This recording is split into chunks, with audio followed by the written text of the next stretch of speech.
friends. In this episode of Hawk Mobashir's podcast, we're going to talk about human power dynamics. It's about powerful and powerless, the way they both see the world.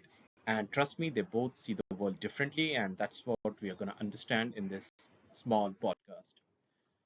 So, power is everywhere. Power dynamics are present nearly in every human social interaction, be it between workers and managers, parents and children, romantic partners and friends. Power is everywhere, according to Anna Gugniotti, PhD and experimental psychologist at University College London, who studies social hierarchy. She says that everything the person does in this world have a power dynamics involved. Even the basic step a person takes, the way the person takes that step in his or her life, in his or her action, is defined whether the person is powerful or powerless. So power dynamics are present in everything. Power comes in different flavor. Wealth, social status, and influence over others are few of the flavors of the power.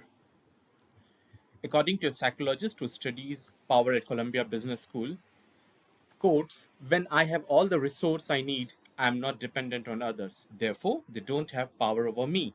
So if you're a resource who makes you independent and you're able to do everything by yourself, you don't depend on anyone, that means no one has power over you. But if you have resources which other people want, then you have power over them. So that if you want to be powerful, first thing is that you should have everything to do your stuff and you should not be dependent on anyone. But you should also possess those resources which other people need in his or her action, life, or profession. And when you have that, that means you have a power over them. The people who feel powerless are more likely to experience negative emotions, like they pay more attention to threats than to reward. The focus is always on the threats, on the risk, than to the reward which they're going to reap from doing certain thing. And that's why they behave in a very restrictive manner in all their actions. Are sometimes they're never able to do things which they want to do so much because they're always scared. They find the world around them threatening, and that's what make them to behave in an inhibited manner. On the other hand, people in position of great power are likely to experience positive moods. They pay attention to social rewards. They are, very good decision maker. They make quick decision and also act in uninhibited ways. That means they just act. They don't restrict themselves. So they have positive emotions, better well-being. They know what they want to do, and they are, since they're not seeing the world as threatening, they're not focusing on the hurdles, they just go ahead and do it. And that's why they make very quick decisions, because most of the time they're very clear in their thought process that they are going to do this. So those were the differences between, basic difference between the emotion of a powerful and emotion of a powerless. But then how they self-identify themselves. So as compared to a person with low power, those who feel powerful are more consistent in the way they describe themselves over time. So like, if you ask a powerful person what he or she wants in the life, they will be always more consistent in their answer every time, every day when you ask them. They will feel they are less variable in the way they rate their personal traits in various contexts. So they are very sure about their strength, their weakness, the opportunity they seek, what they want to become at the end of the day. There's hardly any variance in all of these, and they are very constant about it.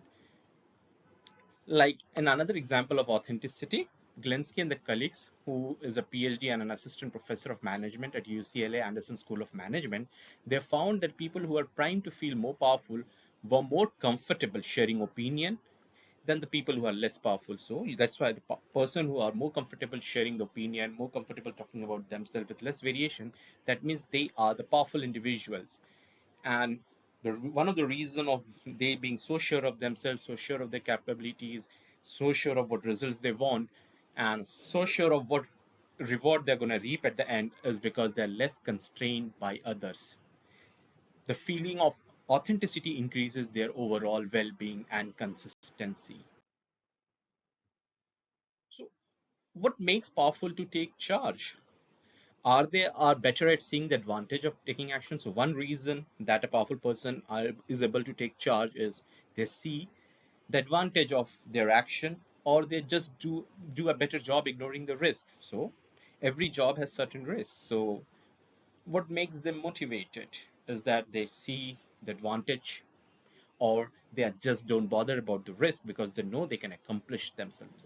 So the researchers have found the answers that the person who feels powerful, they're good at remembering advantages related to reaching their goal, but they are also likely to forget or ignore the constraints they read about that could hold them back. So they're good at both. So they know the advantages, as I mentioned in the earlier slide also, of which they will reap after reaching their goal, but they are also less bothered about the constraints. They don't allow the constraints to hold them back. While powerless person also know that so the reward, the social reward, or any type of reward which he or she can reap by doing a certain thing, by achieving certain goal or target, but they are held back by the constraints. So what powerful people see?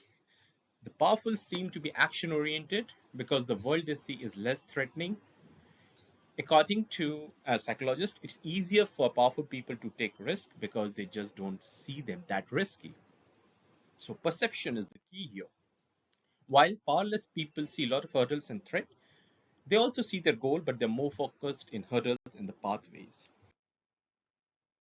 But then less people have certain edge. Yep, you're right. The people with less power, they do have certain edge. In real world, power with people with less power might actually have a more accurate view of reality. They may be more realistic, while the powerful people have false sense of their capabilities that could come back to bite them. Like for example, when you see stories of politicians who have done really ludicrous things, and you think, did it not occur to them that this would end up on the front page? So they were aware of that, but then they, as always, since they're powerful, they keep ignoring the risk. And while doing that, you can create a situation that are very problematic for yourself. Thank you. Thanks. And do let me know in the comment how you feel about this video.